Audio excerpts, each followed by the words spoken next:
I was sort of asking myself why I continue to make these long-form video edits of my sessions, especially when the short edits do the exact same thing with regard to help me keep track of my progression. And I guess the answer sort of has to do with the fact that had I had this technology when I was a kid, I surely would have loved to do any editing that was virtually this easy.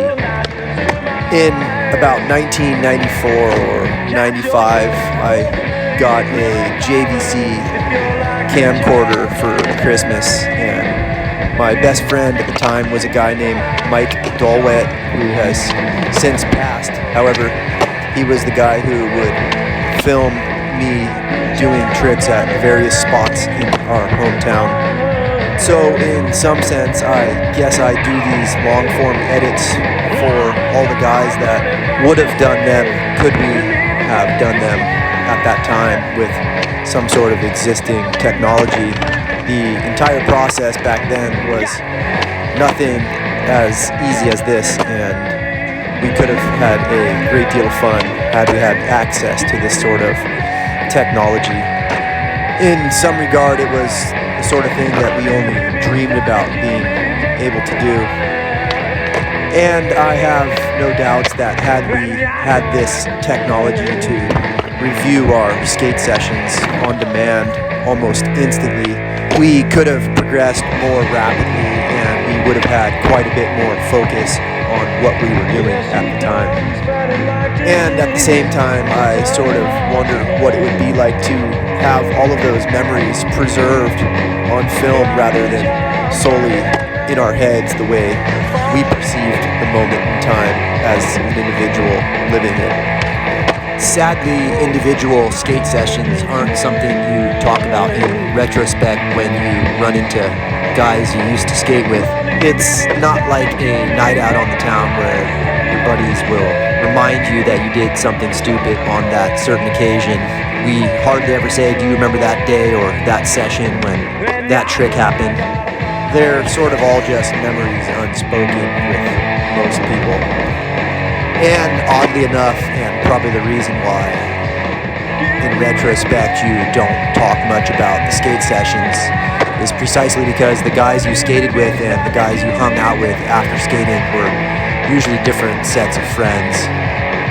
Not always, however. There was a lot of overlap with skaters, but skaters kind of seemed to come and go since it was such a hard sport and people would drop out of it quite readily. The kids I grew up with, who were my best friends from the very beginning, all skated but all dropped out, and I was left to continue on in skating all my own. So I was constantly rotating through new groups of skater friends and returning to my original OG childhood friends in the interim. It was sort of hard because I guess I just dreamed that my OG childhood friends would have stuck it out and that we could have all been skateboard heroes in our hometown and beyond. Even without skating, you saw friends sort of disappear and come and go during different stages throughout those early years. And that good buddy Mike Dolwett, who used to film me skate with that first camcorder I had, he got into drinking heavily and died before he reached his 22nd or 3rd birthday. People just had to pick the paths that were going to work best for them.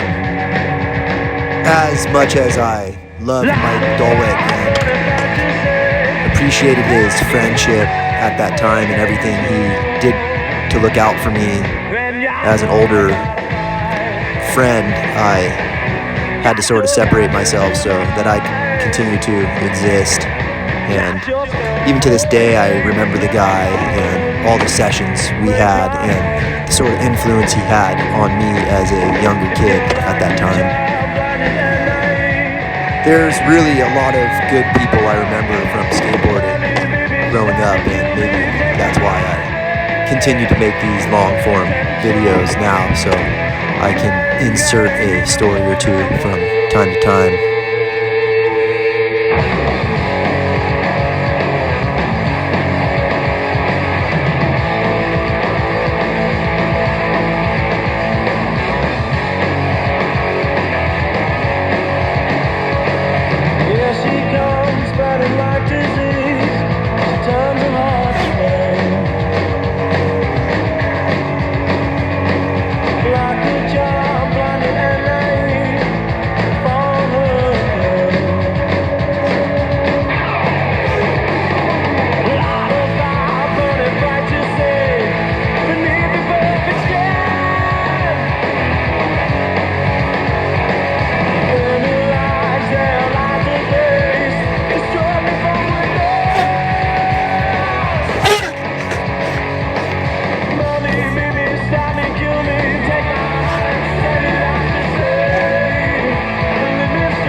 Your